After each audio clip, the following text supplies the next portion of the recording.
नमस्कार साथियों। आज का विषय न ही किसी विशेष धर्म से जुड़ा हुआ है, न ही किसी विशेष जाति से। यह विषय इतना संवेदनशील है कि यह समस्त मानव जाति, समस्त मानव कल्याण के लिए।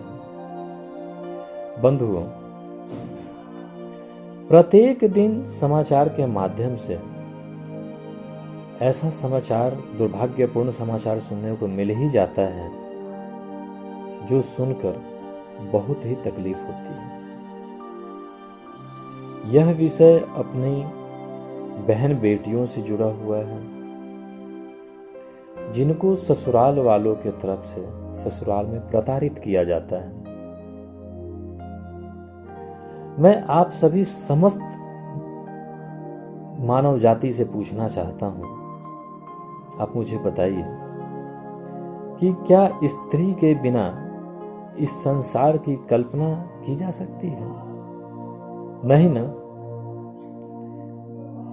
जब स्त्री के बिना इस समाज की कल्पना नहीं की जा सकती तो आखिर क्यों बार बार स्त्रियों का अपमान हो रहा है? क्या हम नहीं जानते कि स्त्री कई रूप में हमारा साथ देती है, हमारा मदद करती है, हमारी रक्षा करती है। यहां तक कि जिस स्त्री ने हमें जन्म दिया, मां रूपी स्त्री है, वो बहन के रूप में जीवन भर मंगल कामना करती रहती है, वो भी एक स्त्री है। स्त्री हमारे जीवन साथी के रूप में भी जीवन भर हमारे साथ देती है। जिस धरती पे हम जन्म लेते हैं वह धरती भी एक स्त्री है। इतना सब जानते हुए भी हम आखिर क्यों बार बार स्त्री जाति का अपमान करते हैं? मेरा प्रश्न तो उस सास रूपी स्त्री से है कि क्या आप एक स्त्री होकर अपनी बहू के साथ ऐसा दुर्व्यवहार करते हैं? क्या यह उचित है? क्या आपको यह याद नहीं कि आप भी कभी किसी की बहू बनकर आई थी? यदि आपके साथ भी ऐसा दुर्व्यवहार किया जाता तो कैसा लगता आपको? माना कि दुर्भाग्यवश आपके साथ हुआ होगा, किंतु क्या अपनी बहू को परेशान करके, यातनाएं देके आपके वो बुरे दिन वापस आ सकते हैं, ठीक हो सकते हैं? नहीं ना। तो फिर क्यों ऐसा करती हैं? मेरा प्रश्न तो उस ससुर रूपी पुरुष से भी है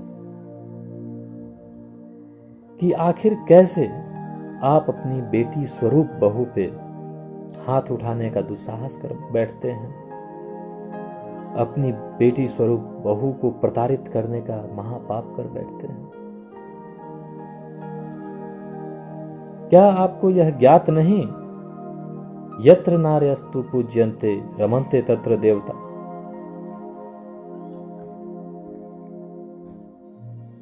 मेरा प्रश्न तो उस ससुर रूपी पुरुष से भी है जो अपनी बेटी स्वरूप बहू पे हाथ उठाने का महापाप करते हैं, अपनी घर की लक्ष्मी रूपी बहू पे प्रताड़ित करने का पाप करते हैं। क्या आपको यह ज्ञात नहीं? वेदों एवं शास्त्रों में बताया गया है, यत्र नार्यस्तु पूज्यन्ते रमन्ते तत्र देवता। जहाँ पे स्त्री का सम्मान होता है, देवता वहीं पे रमन करते हैं। यह सब जानते हुए आप अपनी बहू को प्रताड़ित करते हैं, यातनाएं देते हैं। क्या यह आपको उचित लगता है? आपको शोभा देता है? मेरा प्रश्न तो उस इंसान से भी है जिसने किसी स्त्री को अपनी अपने साथ लाया, यह वादा करके कि मैं 7 जन्मों तक तुम्हारा साथ निभाऊंगा, तुम्हारी रक्षा करूंगा। कहाँ गए वो वादे तुम्हारे, कहाँ गए तुम्हारे कसमें? क्या तुम्हें यह ज्ञात नहीं कि वह स्त्री अपने माँ बाप को छोड़ के, अपने सारे रिश्ते नाते को तोड़ के तुम्हारे साथ आने के लिए तैयार हुई? किसके लिए? किसके लिए?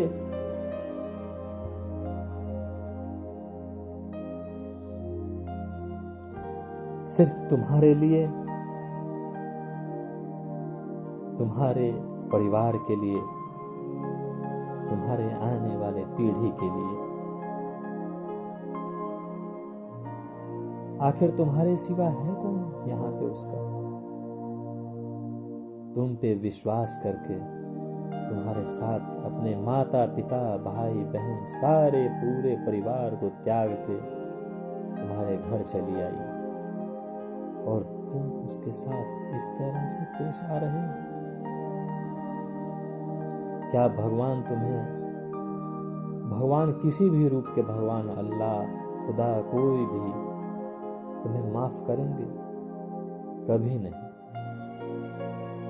मेरे भाई, मेरे दोस्त, आपसे मेरा निवेदन है कि आपने उसका हाथ थामा है, आप उसको लेकर आए हैं अपनी पत्नी बनाकर।